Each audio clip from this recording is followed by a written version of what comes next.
Hariiroo namoota faana qabnu yoo maal goone jabeeffachuu dandeenya yookaan immoo namoota jaallannu duukaa walitti dhufeenyi keenya akka inni jabaatu diippilii gadi fageenyaan akka nuun wal jaallannee wal kabajnee walitti dhufeenya keenya cimsachuuf maaltu nurraa eegama? Hiriyaa jaallannu duukaa namoota duukaa dalagnu duukaa maatii keenya duukaa wal kabajnee jiraachuuf wal jaallannee jiraachuuf osoo walitti hin jijjiiramin maal gochuu qabna? Kan jedhudha guyyaarraa wal faana ilaalu. Yoo akkam jirtu jaallatamtoonni fi kabajamtoonni hordoftoota koo Horoon Inspire wartaa tanaa kaa'uunaa jirtu. Tole gaa bakka isin jirtanitti nageenyi isiniif haa baay'atu kanan jedhu ana obboleessa keessan Diinaariyaati. Tole gaa guyyaarraa barnoota baay'ee bareedaatiif irkoo lafee dugdaa jireenya dhala namaatiif kan ta'e hariiroo namoota duukaa qabnu maal yoo goone cimsachuu dandeenya? Hariiroon maal barbaachisaa? Hariiroon namoota duukaa irratti maal nuuf dabala yookaan immoo maal nu dhowwachuu danda'a? Namoota duukaa gammannee akka nuun jiraannu gochuu danda'a. Namoota duukaa akka nuun hin hojjenne nu taasisuu danda'a. Namoota duukaa immoo akka nuun gammachuun hin jiraanne nu taasisuu danda'a jechuudha.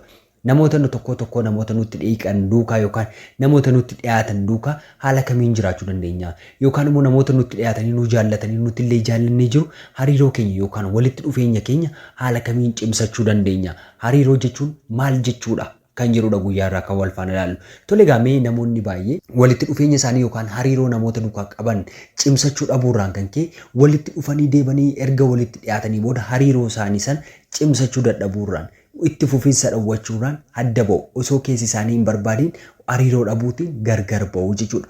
Walitti dhufeenya namootaa kan cimsuu danda'u yookaan immoo walitti dhufeenya namoota kamiyyuu kan hojiitiin milkaa'ina qabaachisuu danda'u, kan maatii duukaa walitti fufiinsa gochiisuu danda'u, kan jaalallee tursiisuu danda'u, kan hiriyaa duukaallee akka nuun gammannee jiraannu nu taasisuu danda'u. Hariiroo keenya yookaan immoo walitti dhufeenya keenya, hiriyummaa keenya, jaalala keenya maatii duukaa namoota duukaa dalagnu illee haa ta'u nama kam duukaallee wanta hojjennu akka inni mi'aawu yookaan akka inni firee godhatu kan taasisu keessaa tokko hariiroon nama sana duukaa qabnu cimsachuutiinidha jechuudha. Tole gaamee hariiroo keenya cimsachuuf wantoonni nu barbaachisan yookaan immoo lafeen dugdaa kan ta'e yookaan hariiroo walitti dhufeenya keenyaaf barbaachisaa kan ta'e maalinni nama tokko duukaa jiraachuuf nama jaallannu duukaa hiriyaa keenya duukaa maatii keenya duukaa nama kamillee duukaa jiraachuuf wanti barbaachisu inni jalqaba irratti inni namarraa barbaachisu waliin haasa'uudha jechuudha. Waliin haasa'uuf yaada ofii yookaan fedhii nama sanaa baruu yookaan waliin gaafa haasa'u yookaan rakkoo keessaniif yookaan immoo wanta nu mudate sanaaf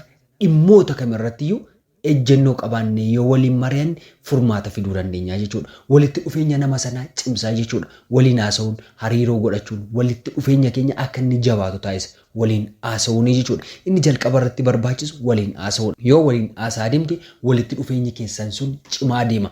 Wanta sin dhiphisu, wanta sin yaaddese, wanta keessan barbaachisan gaafa waliin haasa'aa wanta sitti dhagahamu fiilingii yookaan immoo miira sitti dhagahamaa jiru sana gaafa baastee mariisistu namni sunillee gaafa miira isatti dhagahamu baasee si mariisisaa deemu dalagaa irratti illee haa ta'u jaalala keessatti illee haa ta'u maatii duukaa ta'u hariiroo keessan kan cimsaa deema. Walitti dhufeenya keessan kan akka inni jabaatu yookaan immoo akka inni mi'aawaa ta'u yookaan akka inni bu'a qabeessa ta'u yookaan akka inni wal jira jiraachuuf dhamdhama gaarii dabarsuu taasisaa jechuudha. Kanaafuu hariiroo nama kam duukaa qabdu jabeessuu yookaan immoo nama sana in jaallatarraa adda ba'uu hin barbaaddu taanaan waliin haasa'uu amaleeffadhu. Yoggaa akkas godhaa deemtutti walitti dhufeenyi keessan sun yeroo kamittillee jabaataa deemaa jechuudha. Yoo kana goote nama sana tasuma dhabuu hin dandeessu. Wajjira milkaa'uu dandeessaa jechuudha. Tole gaannee lammeeffaa irratti argamu yeroo waliif kennu nama tokko hariiroo isaa yookaan immoo walitti dhufeenya isaa kan jabeessuu danda'u yookaan akka inni wal faana jiraatu akka inni waliin nuuffinne akka inni wal duukaa jiraatu kan taasisuu danda'u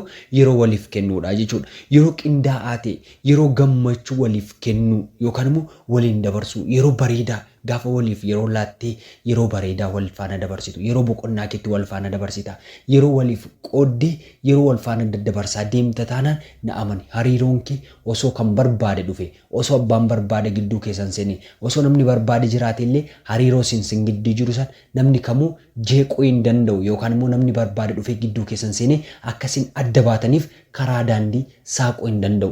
Kanaaf immoo walitti dhufeenya yookaan hariiroo namoota duukaa qabdu cimsuuf dirqama wanta lammeeffaa irratti gochuu qabdu waliin yeroo dabarsuu yookaan immoo yeroo walii kennuu, wal dhaggeeffachuu, wal duukaa yeroo dabarsuu, wal duukaa bashannanuu wantoota kana yoo raawwataa deemte na amani namni kamuu sitti jijjiiramuu hin barbaadu, sirraa baqachuu hin barbaadu, nama haaraa faana yookaan nama biraa duukaa wal baruuf carraa hin qabaatu jechuudha. Inni sadaffaa irratti argamu waliin qindoomuudha. Hiriyaa kee waliin qindoomina uumuun akkasumatti immoo fedhii hawwii keessa isaa jiru baraa deemu. Yoo kana goote kabaja kennuu fi hariiroo keessan cimsaa deema.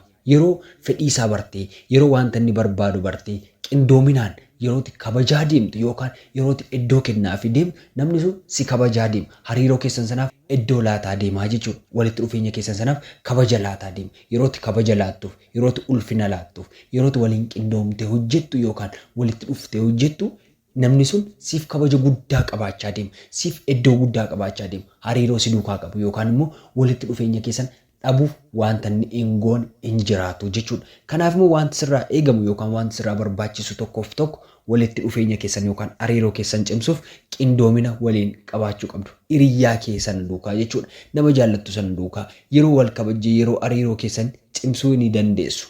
Kanaafuu haala kanaan yoo itti fufte hariiroo keessan cimsuu dandeessu jechuudha. Inni Afriffaarratti argamu kadhannaaf deeggarsa hiriyaa kee gaafatu. Yeroo walitti dhufeenya kee cimsuu barbaadu wantoota si barbaachisan yookaan wanta namta sanarraa barbaadu kadhannaaf godhi maaloo jedhi yookaan immoo deeggarsa si barbaachisan gaafachuu hin saalfatiin.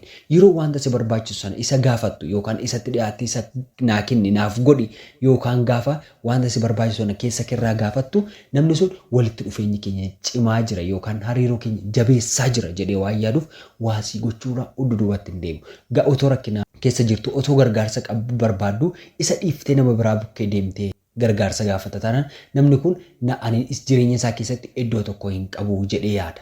Sirraa adda ba'uu barbaada jechuudha. Ani isaaf waa tokko illee miti, ani isaaf waa uumuu hin danda'u jedhee jireenya isaa keessaa si baasaa deema. Nama sana dhabuun barbaadu taanaan waan si barbaachisu, waan si mudataa jiru hundasaa isa mareesisi, isa duukaasee deeggarsa isa gaafadhu. Hariiroon keessan cimaa deema waan ta'eef inni ittaanii argamu yookaan shanaffaarratti argamu waliin gammadu.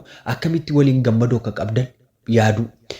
Gammachuu isaa irratti gammadu, gadda isaa irratti biratti hirmaachuu, yeroo kamittillee gammachuu hiriyaa keessan yookaan gammachuu jaalallee kee yookaan gammachuu nama si duukaa jiru sana hariiroo isaa cimsachuu barbaaddu san gammachuu isaa irratti hirmaachuu, gadda isaa irratti hirmaachuu, isa duukaa yeroo dabarsu haala kamiin gammachuu isaa sana akka inni tursiisuu qabu isa mariisisu, isa taphachiisu, isa waliin haasa'uudha jechuudha. Yeroo isa duukaa taphataa deemtu yookaan yeroo bashannanaa, yeroo dorgommii adda addaa wal faana taphachuutiin hariiroo keessan cimsuu jechuudha.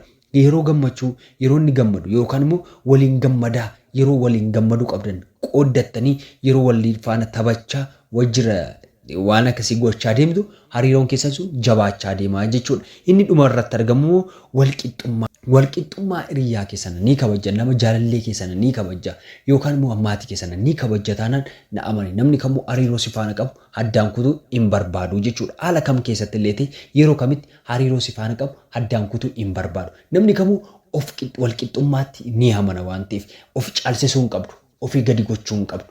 Walqixatti kabajuu qabdaa jechuudha. Kabaja isaaf malu gaafa laattuuf, ulfina isaaf malu gaafa laattuuf, nama kabajuu gaafa taatu, namaaf iddoo qabu gaafa ta'aa deemtu, namni sun si kabajuuf, si ulfeessuuf yookaan immoo nama biratti illee simboo kee ol kaasee haasa'uuf namni sun kabajati isaaf laattu yookaan immoo simbooti namicha sanaaf laatte yookaan kabajati isaaf laatte haasatu san walitti dhufeenya keessan cimsuuf yookaan laaffisuuf iddoo guddaa qabaa jechuudha. Kanaaf immoo wanta gochuu qabdu walqixxummaatti amanuu.